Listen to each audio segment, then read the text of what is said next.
Well, hello, dear viewers and dear listeners. I'm so excited. I can't contain myself. Welcome to another episode of the Global Advocate Career Podcast. Today, I have the pleasure of introducing you to a dear colleague and someone that I've gotten to know, and I want you to get to know her too. Her name is Dr. Beverly Booker Ammah. Beverly, welcome to the Global Advocate Career Podcast. Thank you, Michelle. I'm so glad to be here on behalf of 3GC. We're so excited to be invited. So just thank you, sister. Thank you. Thank you. It's great to have you. There's so much to talk about. But let's start from the beginning, right? Well, first of all, where are you based right now? Where are you right now? I'm based in the DC metro area. Mm-hmm. But originally, I'm from Philadelphia. Oh, Philly. All right. All right. So is that where you grew up? Yes, born and raised. That's where I grew up in West Philadelphia. And so I was there with my family. I have a younger brother, my two parents. And so we were in West Philadelphia when I was going into my senior year at Mm-hmm. Philadelphia High School for Girls. We moved to South Jersey. And so, as you know, that's just right next to Philadelphia. So we moved there my senior year, but I still finished at Girls High. And then I went off to Hampton University to pursue my higher education And degree. and that you did, right? You pursued your undergraduate and master's, and then went on to get your PhD in Kentucky, right? Um, Tell us, Yes, at University of Louisville in Kentucky. yeah. So tell us, what made you end up majoring in counseling for your Okay. master's?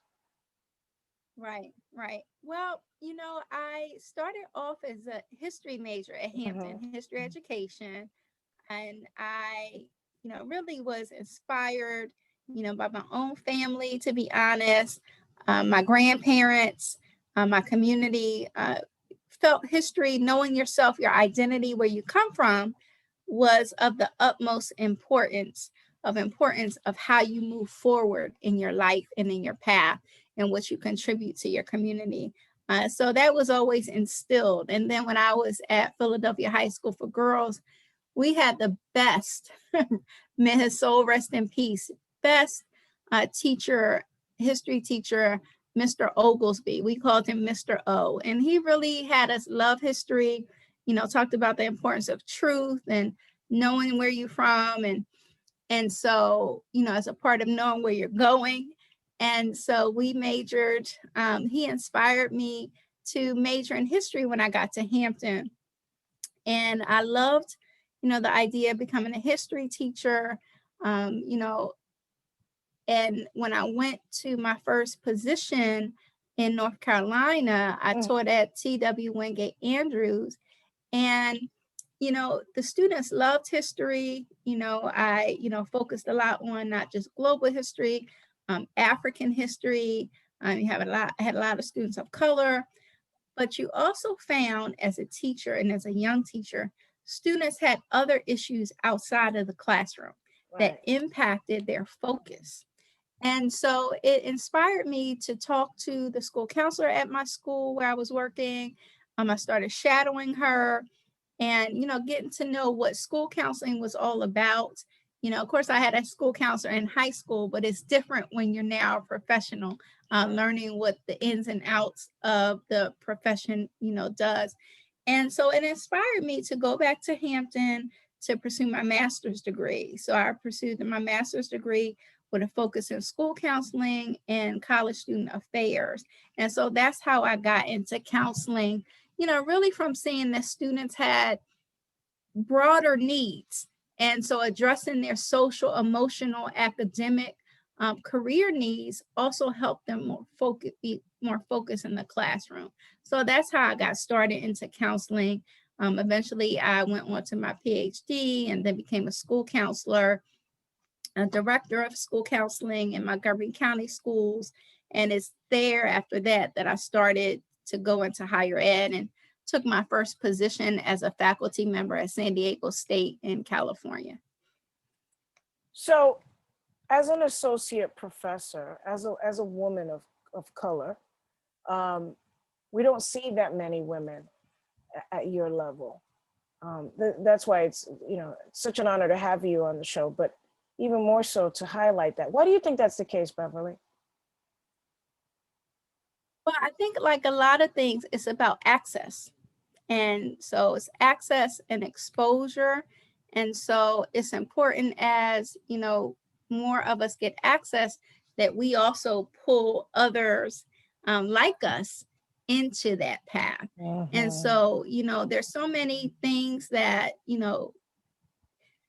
people want to do. And so they need persons to connect them and fight for access. And so I think a lot of things, as you bring up that topic of, associate professors that are women and more specifically women of color, it's an issue of access. And so the more that we all get our foots in the door, we bring others with us. And so that's one of the things I love about teaching at Hampton University. We have a counselor education program for the PhD. And so we really, take at heart bringing more students of color, bringing women to get their PhDs to become counselor educators. So as of this summer, we had 5 students, successfully defend their dissertations. So they are now colleagues. So that's what it's all about. That's amazing, Beverly. I'm thinking about the 1619 project, right? And the controversy around Nicole Hannah-Jones, right? Who was recently offered tenure at UNC, but denied in her home university. What are your thoughts about that? And what would you tell someone who is pursuing their doctorate that may have to deal with challenges along the way? What are your thoughts about that? Well, I think that part of something that we're going to talk about is building things for us, right? And so I think that's important. And the reason I say that is to connect to something. I'm paraphrasing what Nicole Hannah-Jones said. One of the things that she said in paraphrasing, she said, for so long in my life, in my professional career, I've been trying to be accepted in spaces that people didn't want me to be in. And so I realize now I can be in spaces where my own people are and uplift. Now, mind you, that's a paraphrase. I'll put some of my own spin on it, but generally that's what she said when she decided to turn down the offer from UNC and accept a position at Howard University. And so we have to be, as persons of African ancestry in the United States, in all spaces. That's important. But we also have to unite and build our own, have our own. And that's some of the strengths of HBCUs, teaching at HBCUs that in other MSIs, minority serving institutions, that there's space for you where you can be nurtured as students, but also nurtured as faculty, where you're not constantly being bombarded by issues of racism. Certainly there are problems everywhere. No place is perfect, as human beings aren't perfect, but the idea that you can be a great professor in your own spaces too. I think sometimes, as Nicole Hannah-Jones talked about, we strive to be in other people's spaces. And that doesn't mean, I know there's this big debate continually about, where students go to college, PWIs, HBCUs, historically Hispanic serving institutions, other type of institutions. And, generally for parents and students themselves, a lot of times you have to go where the money goes, where you're being offered a scholarship or access to be able to, pay for school. But it's also about trying to go where you're going to be nurtured. And so I think the more that we create those opportunities for our students in different spaces, the better off that we'll be. So let's talk about the opportunity that's been created for students and adults alike.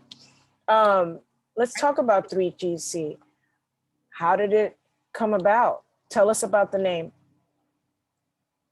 Okay, 3GC Incorporated stands for Give, Gain, Grow Ghana Collaborative. And 3GC's mission is to engage students of color, especially students of African descent, to do international service learning in Ghana and other parts of Africa, to partner, to build, and to connect to their cultural heritages using a unique Pan-African study abroad model that two mentors, Dr. Rose Walls and Elder Albie Walls, and I created, that we actually have a manuscript coming out soon about the impact of using a Pan-African study abroad model. And so 3GC actually started the planning of it in 2011 when I was a professor at California State, Long Beach. My first time to Africa, which is much different than the students that we serve. I always knew as a kid that I wanted to go to Africa. My family, my grandparents, my parents, extended family, community, my teachers from K to 12 always presented a strength-based view of Africa. So it was always someplace that I knew I wanted to go. Getting into college, I didn't necessarily know how I was going to go. And those are some of the things I tell students of today. There's so many more programs and organizations like the 3GC, but also universities, other organizations trying to work hard to give you access. And so, I always tell students, I'm so proud that you're going at 20. I went at 32, 33 years old. And so a mentor of mine, Dr. Shirley Weber, she was a professor, the chair of African Studies at San Diego State. She's now, in California state government. And so at the time, they were facilitating alternative spring break South Africa at San Diego State. And they had been doing it for the last 10 plus years. Right. And so they had decided to invite faculty from the College of Education to go and take our students in the College of Ed with them. And so I, along with other faculty, Michelle, jumped at the chance, Absolutely. Because I had never been, right. But I knew I always wanted to go. And so, I went and it's just hard to describe, the feeling that you have first putting your feet on African soil. Sure. It's like magic. And so my first year going with students, it was amazing. The next year I knew, I want to go again. And that fall, she actually conducted a trip for community members to go to Egypt. Wow. So I got to go to Egypt with them, and that was amazing. And she's an elder, and so she had been taking people to Africa, exposing them to Africa for 30 years, right? Blueprints, ancestors, elders. A lot of times things we do are not necessarily brand new, but it's somebody else seeing something in us, planting the seeds for us to take the mantle to keep continuing what needs to be done. Right. And so, And so the next year, 2009, we went to South Africa, Botswana, Zambia, Zimbabwe, and it was just magic for me. And so, fast forward a few years, I took an opportunity at California State University, Long Beach, a sister CSU, California State University system. And they had decided, Dr. Weber and her team in African Studies at San Diego State, to now for their anniversary, I think it was their 10th year or maybe 15th. And she said, we're going to take them to West Africa. We've always taken students to South Africa. We want to expose them to West Africa. And again, I put two hands up. But what's more, a good friend, sorority sister, when I was a school counselor in Virginia, Michelle Lewis of Michelle Lewis Designs, we always talked about the importance and the dream of wanting to take students of color to travel, knowing the impact of travel. We ourselves as kids had parents, families who always instilled travel and the impact. It broadens your worldview. It's so important. And so that was always something that we talked about. And so here came this opportunity through Dr. Weber and her team to, have me do the same thing. And so what I asked her, I said, Dr. Weber, can we shadow you? Can we learn to do what you do? And so she said, being a mentor, absolutely. That's fantastic. So one of my graduate students, at that time, Kashima Samuels, she's now the assistant director of the honors program at California State Long Beach. Her and I, galvanized students that were interested, designed, the partnership with San Diego State, and we went with them. And it was phenomenal. But Michelle, I felt different. I felt different when I went to Ghana, getting off that plane. Yeah. It was an extra connection. Like, this is where we're from. Really? A good friend, Dr. Wait, hold on, Beverly. Dr. You're saying a lot of real big nuggets here, but I'm going to hold on to the one you just said. When you stepped foot in Ghana, it felt different. What was it? Tell us exactly what that feeling was all about. What was it?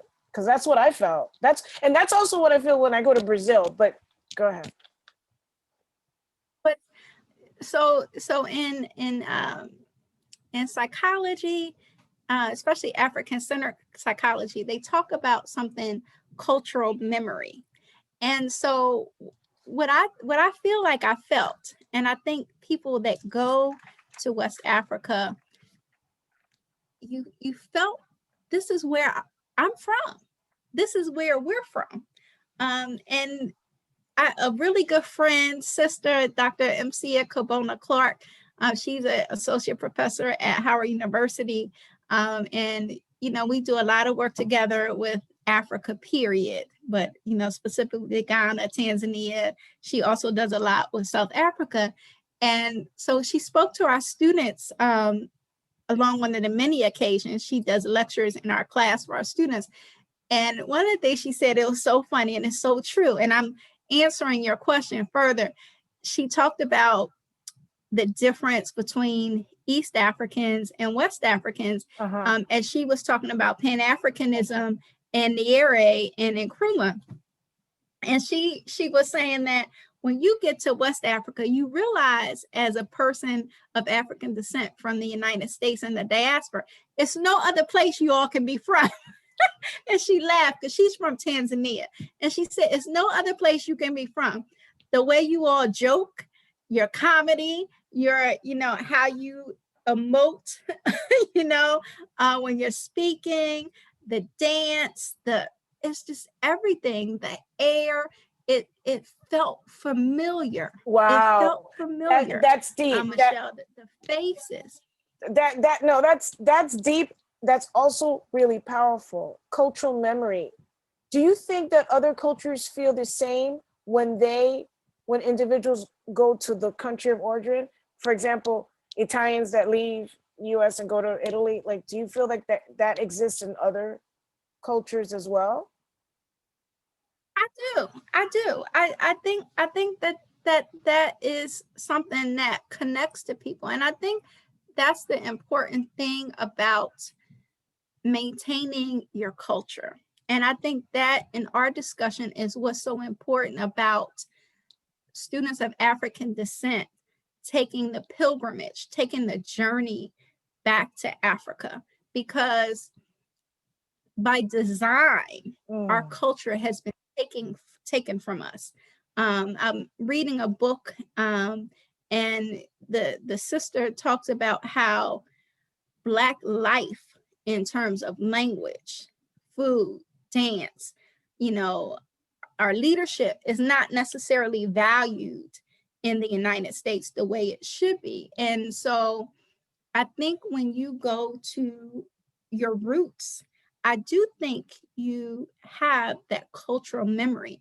And so I think absolutely. And so I do think it's important for all persons that were born, that live outside of the space where their original roots are, to stay connected. And so I think that's so important about 3GC. Other organizations that do this for, students of color, especially students of African ancestry, to reconnect that memory for us to build together. Right. And so, and the opportunity is there, right? 3GC has found a space where there is a great need. Tell us about the need that you've observed, Beverly, in terms of students from the diaspora, African American students going back. What are there a lot of programs like this? What did you find? I think there are some programs, but I think they're not enough, frankly. I think we need more, coalition building to do this work. And actually, I'm a part of some of that coalition building with some organizations that do exist.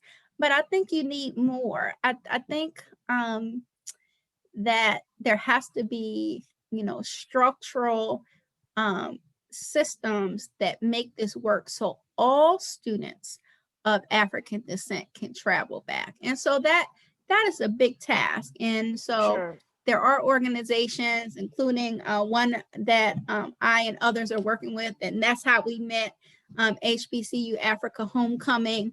I'm the chair of the 2022 coalition, and so we're working with university stakeholders to try to, bring infrastructure in the need. But, getting back to your question, one of my observations that's in the data is out of all the students in the US that travel abroad for study abroad, whether it's short-term or long-term, Black students are only 6% of that population, right? That's a disturbing gap. And then even when you look at the number of study abroad programs that happen throughout the world, less than 6% happen on the continent of Africa. And so that's a huge, urgent disparity, because the data also says from, different organizations, including the Institute for International Education, that study abroad allows students to, at a more rapid rate and more effective rate, put theory to practice at a global level, have their leadership skills impacted, their career focus, their worldview, all sorts of important developmental tasks, especially as the emerging leaders of our world. That study abroad does that at a faster pace, and students that study abroad are more ahead of the game for that development into what we need them to be as leaders and change agents, transformers of our world, than students that don't get that opportunity. So when you think about our students, Black students, being at a rate of only 6%, that's a huge gap. That is a huge gap. A few comments I'll make about that. First of all, it's a huge gap. It doesn't have to be that way. And 3GC is a perfect example of that, as well as other organizations, right?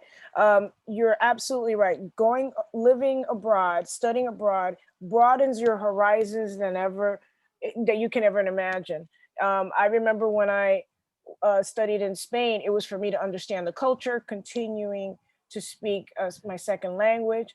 But going to Ghana for me was an opportunity to learn about myself. And so it's so imperative.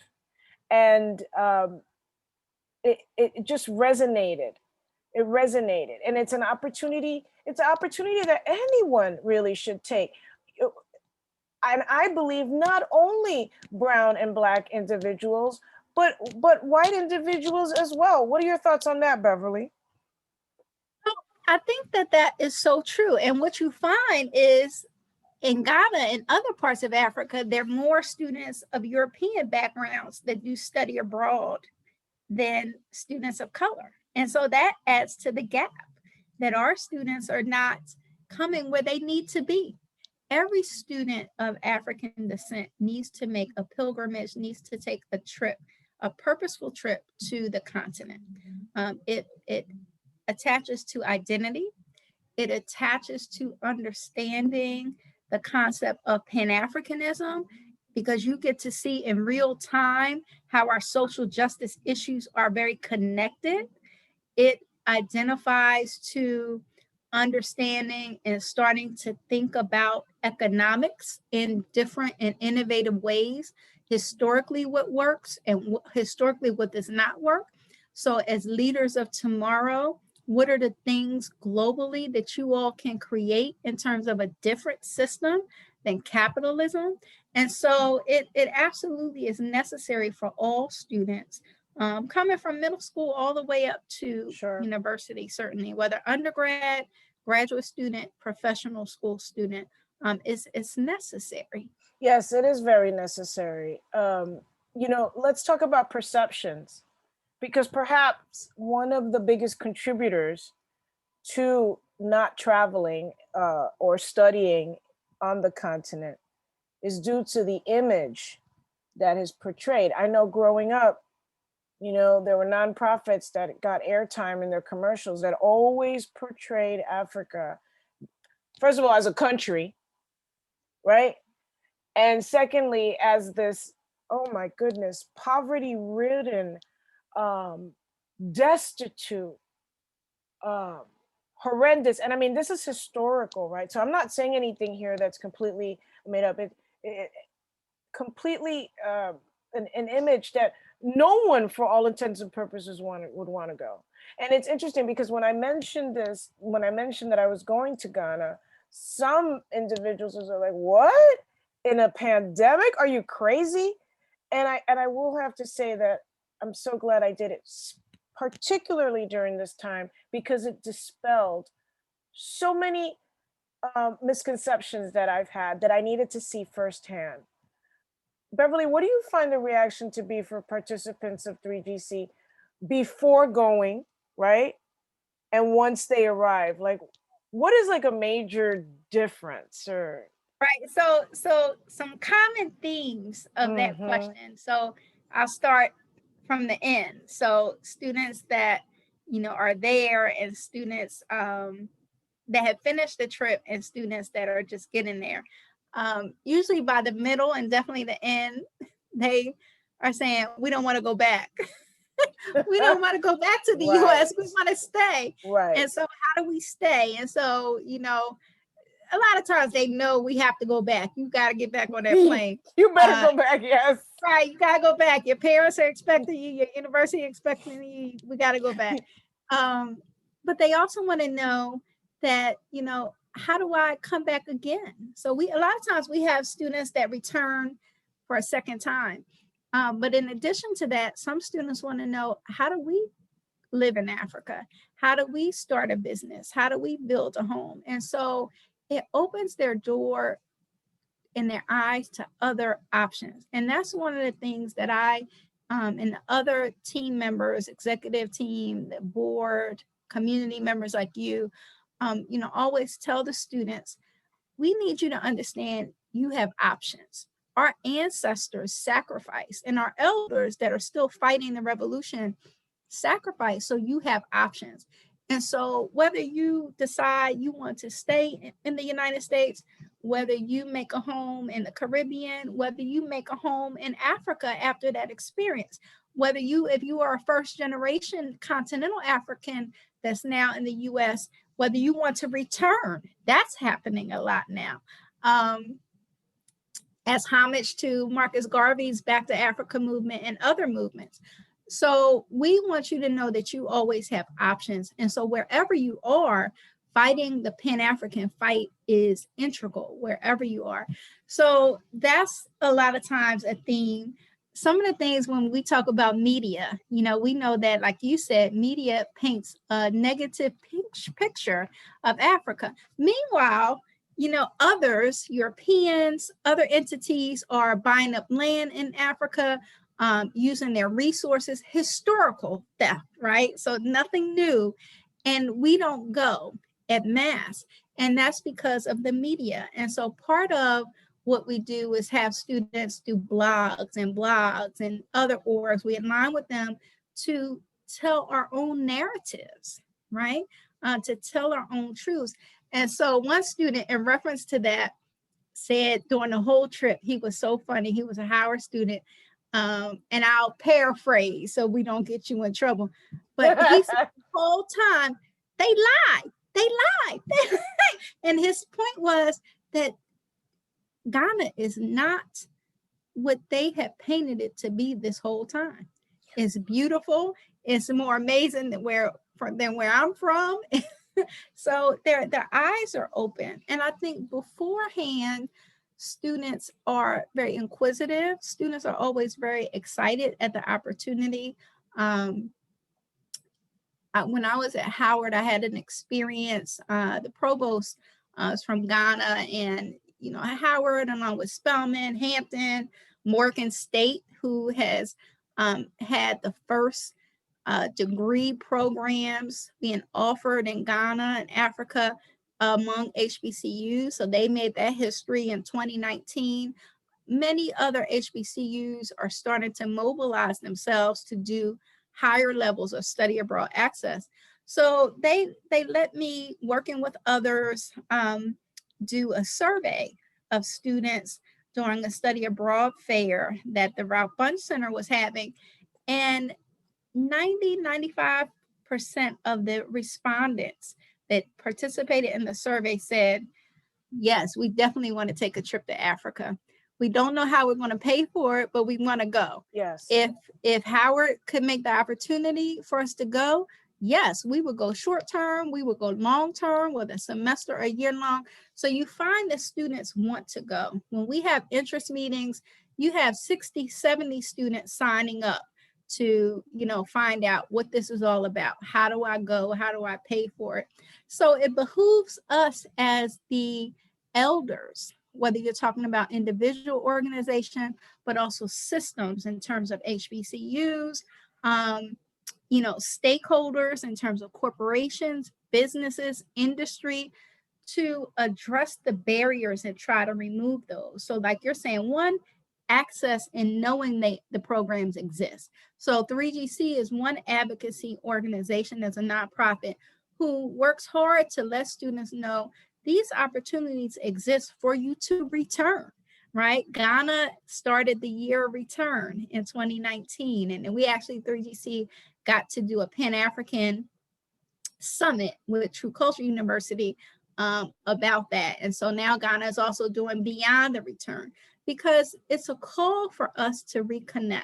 And so we know that the year of return was in connection to, in the news, right, the 1619, right? Ironically, or ironically, maybe not coincidentally, when we talk about ancestors. Right, But right. So it's connected to that. And so now they're doing Beyond the Return for the next 10 or 20 years.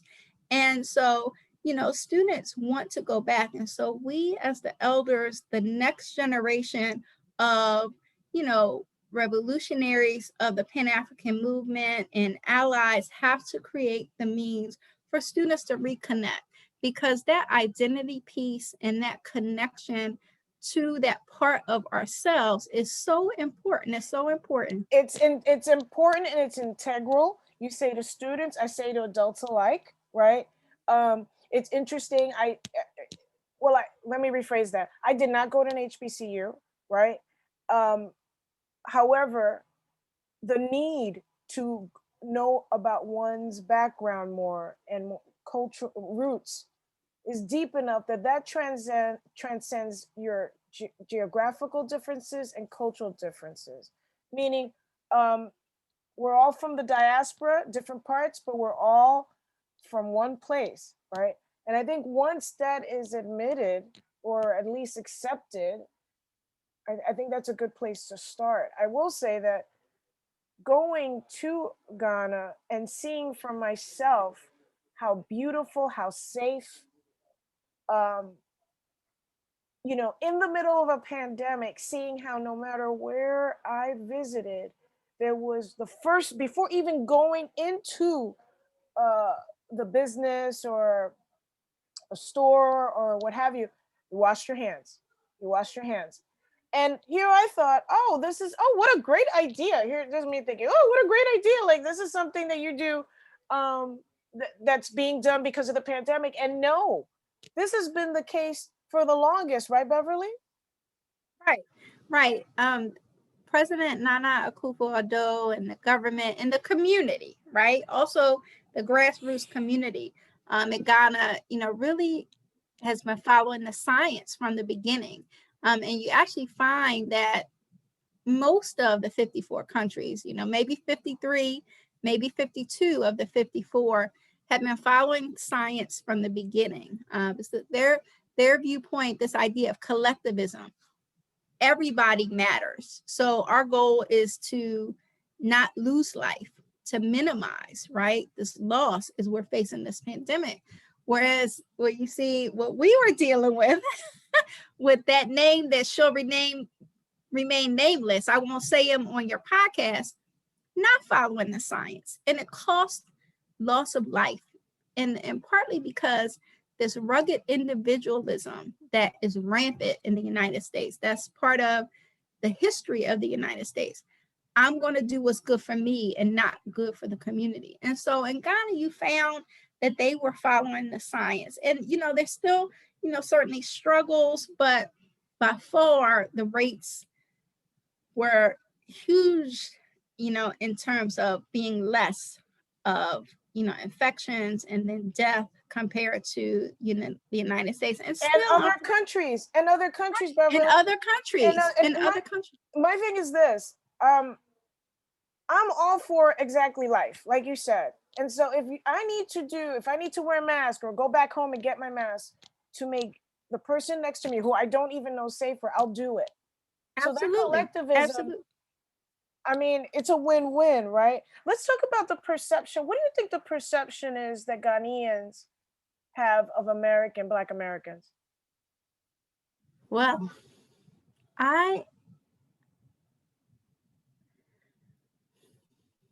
so let's look at history. So part of what our struggle is not knowing our history and our connectedness, right? So even if we talk about some, contemporary history in terms of, the 30s, the 40s, the 50s, Kwame Nkrumah, who was the first independent, first president of independent Ghana, actually went to a HBCU in the United States. And it was Lincoln University in Pennsylvania. Kwame Nkrumah was a member of Phi Beta Sigma Fraternity Incorporated, a D9 organization. And Kwame Nkrumah was also highly influenced by his own words in his many books of seeing, the movements of Black Americans toward our freedom, our liberation from Jim Crow, segregation, and all, racism. And so it gave him more tools being in America at this HBCU and engaging with Black Americans to go back and join the movement to become independent from Britain, right? And so you have all of these historical connections from the beginning about our solidarity. And so that is where Pan-Africanism becomes so important. And I started with that first, Michelle, because, the media and the few try to portray this issue where, we don't like each other, we're not connected, and it spreads unnecessarily. And when you actually go in real time, when you go in person, the majority of people are saying, welcome home. Oh, you look like my aunt. You look like my cousin. And so it's a welcome home. I think especially for partners, whether they're universities, the service learning communities that we partner with are happy to have us there. They're excited for our openness. We teach the students about Pan-Africanism. We, talk a little bit about language. They take a language class briefly when they're there, other cultural preparation pre-immersion activities. So we go with a strength-based outlook. And so one of the themes that the oppressors have used, they don't want you back. They did this to you. They're not connected. You're not a part of them. Further keeps us divided. The divide and conquer strategy is nothing new. And if we would realize that, we would win. And so I say that all to say that most, to your question, are welcoming. You do have a few, just like in America, that are miseducated, right? So what I always try to do is encourage students to gracefully enlighten people. A lot of times it's more about not having the right information, not having the truth, right? And so sometimes you react based on the lies. And so that's all about, like today, in today's media, this attack on critical race theory. Enemies of freedom and liberation don't want people that have been oppressed to speak about the truth, because then when you speak about the truth, then you have to be accountable to what you've done and what you continue to do. So to complete your question, I think we get welcomed, and once in a while you might have somebody who has a negative thing to say or doesn't understand. And what I try to encourage students to do, what I did when I was a Fulbrighter living there for almost a year, I took it as an opportunity to teach. Absolutely. And enlighten. Absolutely. Absolutely. As a teacher myself, it's imperative that if you hear misinformation or if something doesn't sound right, to clarify. Now, that doesn't mean that we're all going to agree. I mean, the collective we, no matter who we are, but to understand and to explain and to clarify is important. So 3GC is celebrating its 10th year anniversary, right? Where does it see itself going in the next few years? For asking that. So a lot of places. So where do I start? So, to go back to part of what 3GC is unique with its work. Like I said, certainly there are other study abroad organizations, and it's important that we think of ourselves as coalitions and not competitors, because if you think about taking all Black students in the diaspora, that takes more than one, that takes more than two, that takes more than three. So it takes many. What we think makes us unique is our Pan-African study abroad model. As I said, that Brother Albie Walls, Dr. Walls, and I created and tested through our own experiences and building. And so I think, one, we want that to continue to develop. As the executive director, I'm getting to participate in different things, like through the University of Maryland's Mellon Foundation grant, through Dr. Sharon Hartley. We're getting to extend their research about how, Fantastic. How second generation African university students that move to the States and Black Americans, how they see themselves as partners in the Pan-African movement when they travel together to do study abroad, right? Because we don't just take students that were, that are of African ancestry, right. But we also take African ancestry that are connected to the enslavement trauma, the Holocaust, the African Holocaust. Yes. But also students that their parents have moved here and maybe they were born here or they moved here. And so, that's important too, about how we see ourselves as partners and the same, right? And connected. And so we're trying to do work with that. 3GC is also an organization, as you talked about, attending a PWI. We don't believe our work is just for one institution, nor one type of institution. We have students that come with us from all over the country, and we're actually expanding to also the Caribbean. So we believe that this is about a global movement. And actually, when you have students from different universities in one program, you find that they expand in their perceptions of networking and partnerships and how they think about Pan-Africanism being tangible today and what that looks like. And so we are continually trying to and doing partnerships with different universities to take their students. We are continuing to build partnerships on the ground in Ghana with different organizations like the Most Deaf Foundation, Suntresso Hospital. What we do with 3GC is we have students do service learning projects that connect the theory that they learn in their majors to practice at a global level. And so we're constantly elevating the work that we're doing to address our common social justice issues, infant mortality, reading and literacy, access to STEM, career access, African-centered pedagogy and teaching. So many things, health and wellness, counseling. And so many different things. So we're expanding on that and just trying to continually build partnerships with coalitions. 3GC is also a part of work with True Culture University, UDESA Technologies, West to West Movement, IYLI, which stands for International Youth Leadership Institute. They're based in New York. ADA, African Diaspora Alliance. For the past year and a half, we all have been meeting about every week. And we are having the first Pan-African Student Congress in 2022 in Ghana in August. And so we believe that it's important to connect Black youth organizers all over the world to form a Pan-African Student Congress.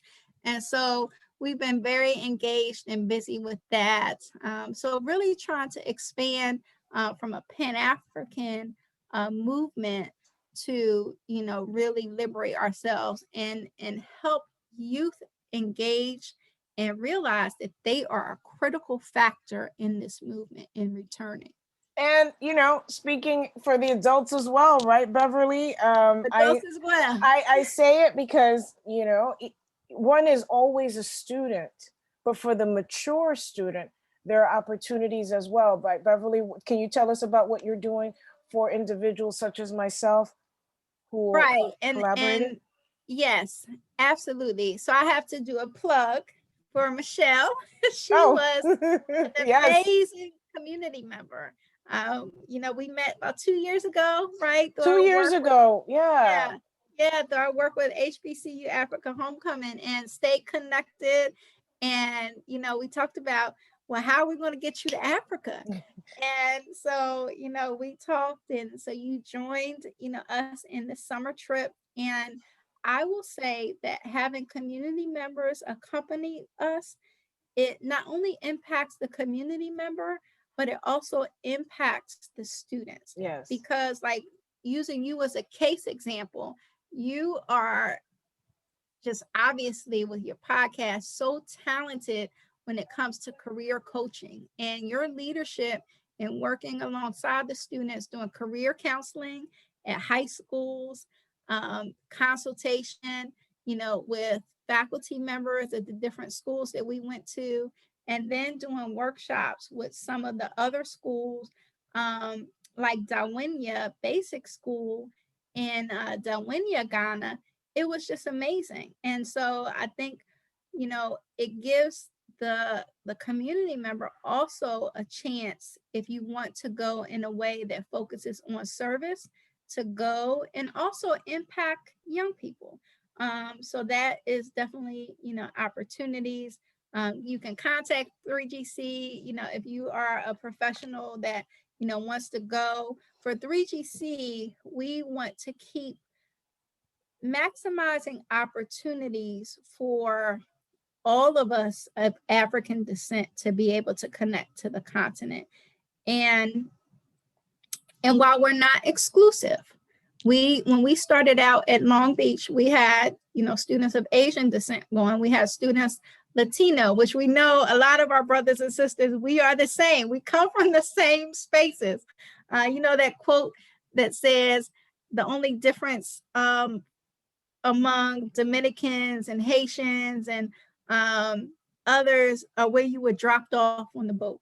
That's right. I always say it, same boat, local stops. Right. You know? Right. And even one of our other community members, Dr. Kim Monroe, and a couple of others, when they went in 2019, they did a poem about that, where we got off the boat.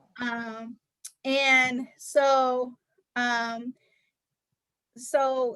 as a professional, it gives you a chance to engage and impact students. So what we try to do is not cut it off.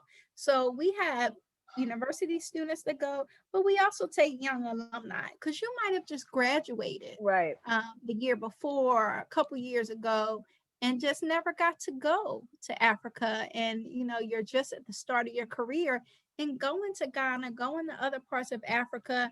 We're going to Tanzania in 2022 in the summer, will still impact you because it's important in how we see the work that we do in our careers, in our community.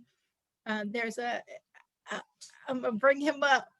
You be okay, Michelle? Go ahead. Professor Botchway. Oh, no, Professor Botchway. Oh my goodness. We're gonna get him on the Global Advocate Career Podcast. You have to get him on. We're gonna get him on.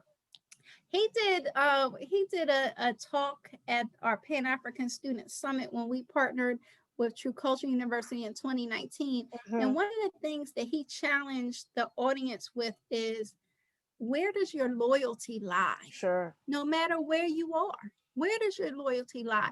Whether you are Black and in Britain, whether you are Black and in Barbados, whether you are Black in Ghana, whether you are Black in the United States, where does your loyalty lie?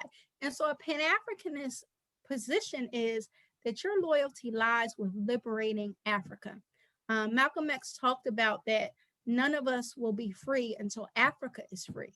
And so as young people, you have to see that connection of how your work that you do as an engineer.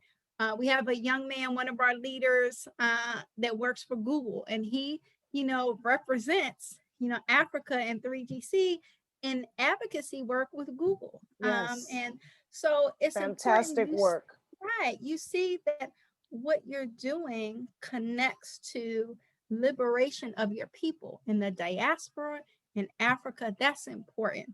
And I think part of the oppressive design is for us to think from an individualistic standpoint and, I'm just getting a job to make money for myself. Right. That's not the way to liberation. That's not the way to peace. That's not the way to community. And so it's important that young people get that opportunity to connect and see that. I agree with you, Beverly. I agree with you. And, to that end, I just want to acknowledge, in the short time we've gotten to know each other, the excellent work that you've done. And it is my pleasure to expand knowledge of your organization and assist in more individuals, companies, what have you, collaborating with 3GC. It's such an important organization. I'm actually looking forward to interviewing the participants of the program, right, Beverly? I look forward, if you have time, I know you're busy, joining us for that.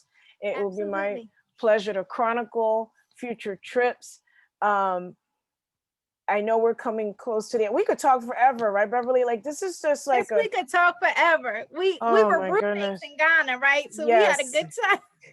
We were roommates, and you wake up really early, so I had to be on my A game.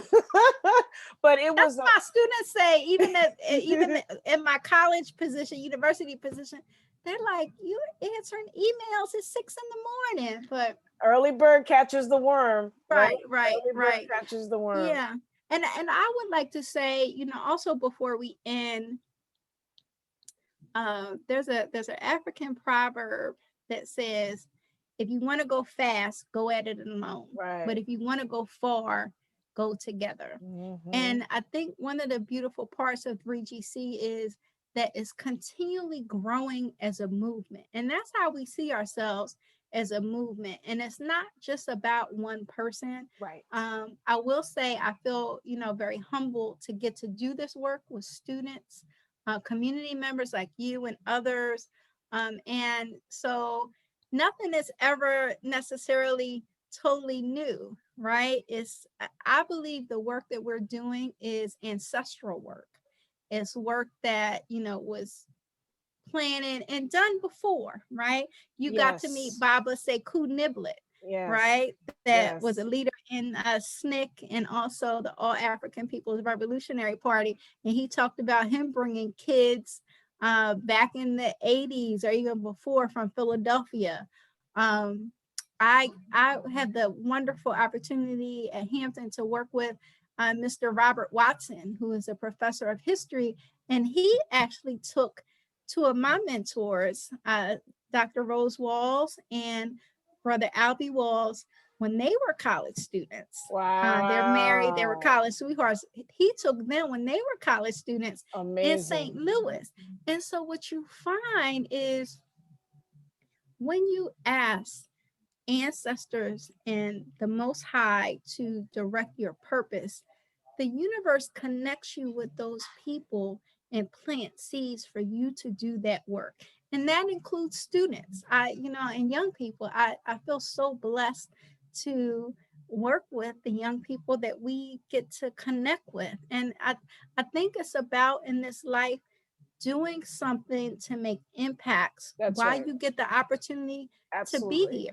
Absolutely. Yeah. Absolutely. So I will have it when I post this interview, but where can individuals get more information about 3GC?